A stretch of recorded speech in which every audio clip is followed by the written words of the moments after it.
Word of God is living and effective, able to discern reflections and thoughts of the heart.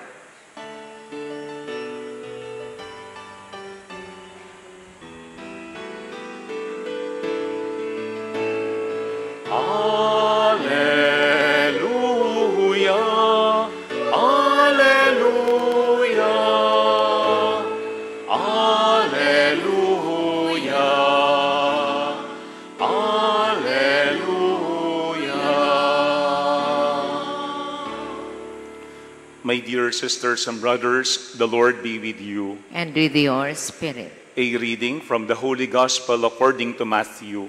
Glory to you, O Lord. Jesus said to his disciples, "Stop judging, that you may not be judged.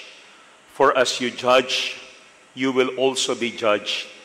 And the measure with which you measure will be measured out to you. Why do you notice the splinter in your brother's eye, but do not perceive the wooden beam in your own eye? How can you say to your brother, 'Let me remove that splinter from your eye,' while the wooden beam is in your eye? You hypocrite, remove the wooden beam from your eye first, then you will see clearly to remove the splinter from your brother's eye." My dear friends, the Gospel of the Lord.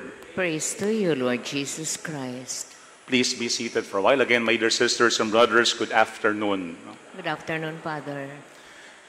They say that if there is one thing that Pope Francis had said, which had been well quoted, was when he said, "Who am I to judge?"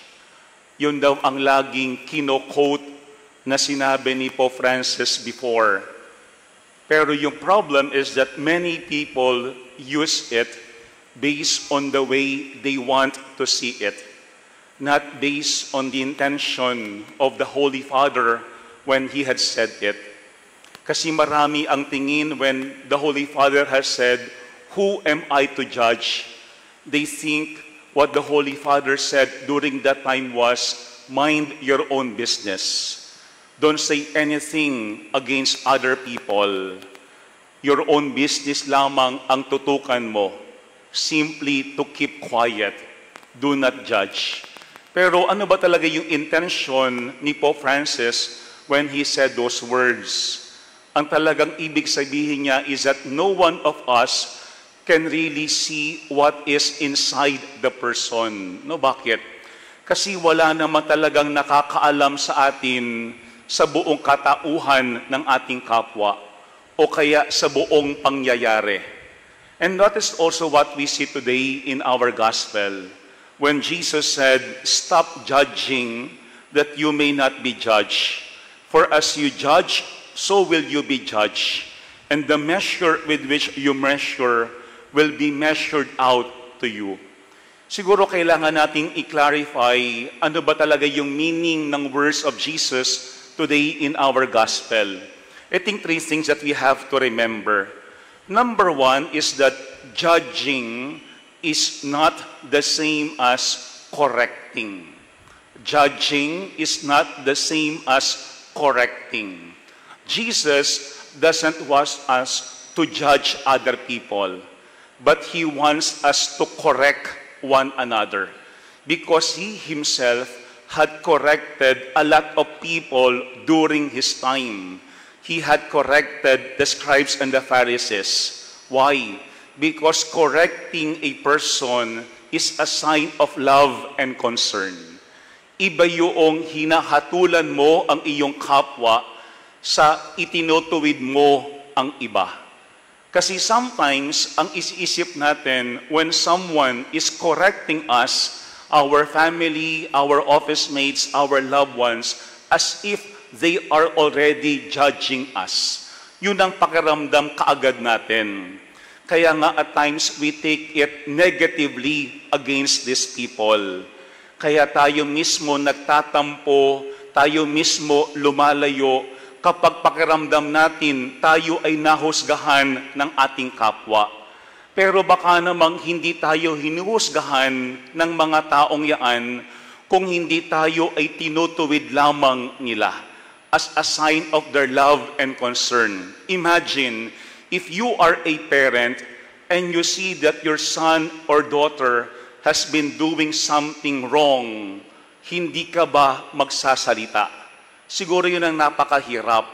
Kapag meron ka ng ginagawa na hindi maayos at hindi tama, pero yung member ng iyong family or yung mismong office mates mo are not saying anything about it. Ibig sabihin, nagbobolahan lang kayo. Pero hindi kayo naghuhubugan. You don't form one another. Why? Because you are afraid that the other person would get hurt and would use it negatively against you. Puro yun ang unang paalaala sa atin. Judging is not the same as correcting. Kasi yung correcting someone is a sign of love and concern. Kailangan malinaw sa atin yon when we correct someone and also when we are being corrected by these people. Pero second, when we judge a person, we already make, sabi nga natin, a verdict about him, about her, or about a situation.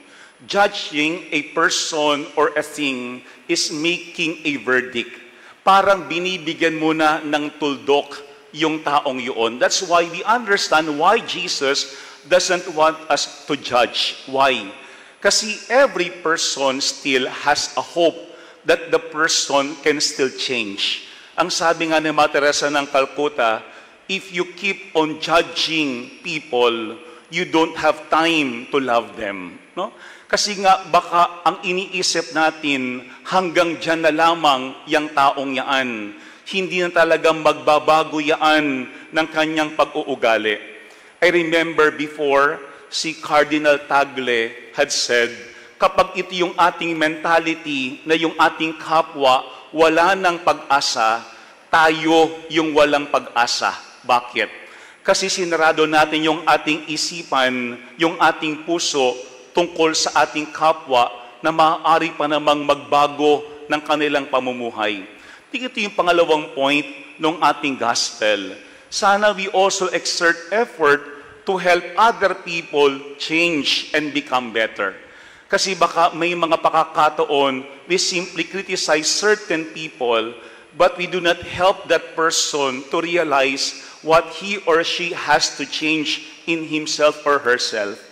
Pangalawa, tandaan natin, to judge is to make a verdict about a person or about a thing. Pero tandaan natin, ang bawat isang tao ay merong pa ring possibility, merong pa ring hope to change and to become better. Pero the third thing that we have to remember also is this. Whenever we make judgment, most of the time, it's always about the other. And we simply forget about ourselves. Kaya nga in our gospel, Jesus said, how can you say to your brother, let me remove that splinter from your eye, while the wooden beam is in your eye? I think napakaganda yung symbol na ginamit dyan ni Kristo. Yung comparison between splinter, very small, and the wooden beam, very visible. Because sometimes we focus on the splinter in the eye of the other person. Pero we forget that in front of us, there is a wooden beam that hinders us in seeing what is good in others. Kaya nga minsan, yung ating way we look or see other people can also be a reflection of the condition of our hearts. No? Kapag yung ating puso very negative, kapag yung ating kalooban very malicious, kapag within us there is anger or envy, very easy for us to destroy others. Very easy for us to see what we do not like in other people. Kaya nga ito yung pangatlong point ng ating gospel. At times when we make judgment, it's always about the other person and not about us. Pero maganda yung last part ng ating gospel when Jesus said, remove the wooden beam from your eye first. No? Yun ang sabi niya. Kailangan meron tayong uunahin. Huwag mong unahin ang iyong kapwa. Ang sabi diyan ni Jesus, unahin mo muna yung iyong sarili na merong wooden beam na maaaring that is something that is not visible to you but very visible to other people. No? Kasi baka minsan tayo lamang ang hindi nakakakita ng ating maling nagawa o yung ating kahinaan bilang tao, pero very obvious sa ating family members, very obvious sa ating office mates. Pero ano ang sabi diyan ni Jesus? Remove the wooden beam from your eye first, then you will see clearly. Para mas maging maliwanag ang iyong makikita. To remove the splinter from your brother's eye. Kasi baka yung wooden beam, wala naman talaga sa iba. Wala yun sa iyong kaharap. Baka yun ay nasa iyong mata. Pero ang nakikita mo ay hindi yung iyong wooden beam. Kung hindi yung wooden beam na akala mo ay nasa iyong kapwa. Kaya nga at the end of our gospel, Jesus is not telling us, do not remove the splinter from your brother's eye. Kasi bahagi pa rin ng ating responsibility as Christians to fraternally correct one another as a sign of love and concern. Sabi nga nila, the opposite of love is not hate, it's indifference. When we are indifferent to one another, it means we do not care. It means we do not have love. It means we do not see one another as brothers and sisters. Mga kapatid, tatlo ang ating laging tatandaan. Judging is different from correcting. When we judge someone or something, we already make a verdict about that person or about the thing. And third, when we talk of judgment, most of the time, it's always about the other person. And we forget about ourselves. Kailangan ating munang tutukan yung ating mga sarili para mas maging malinaw yung ating mga mata so that we could really be helpful to one another and see the other person as our brother or sister. Amen. Amen. My dear friends, we may not have the right to judge a person, but we all have the responsibility to correct one another. And there is what we call the sin of omission. Something that we can say, that we could do, but we fail to say it or do it.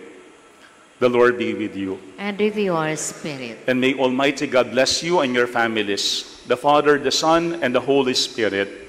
Amen. The Mass is ended. We now go in peace and remain in God.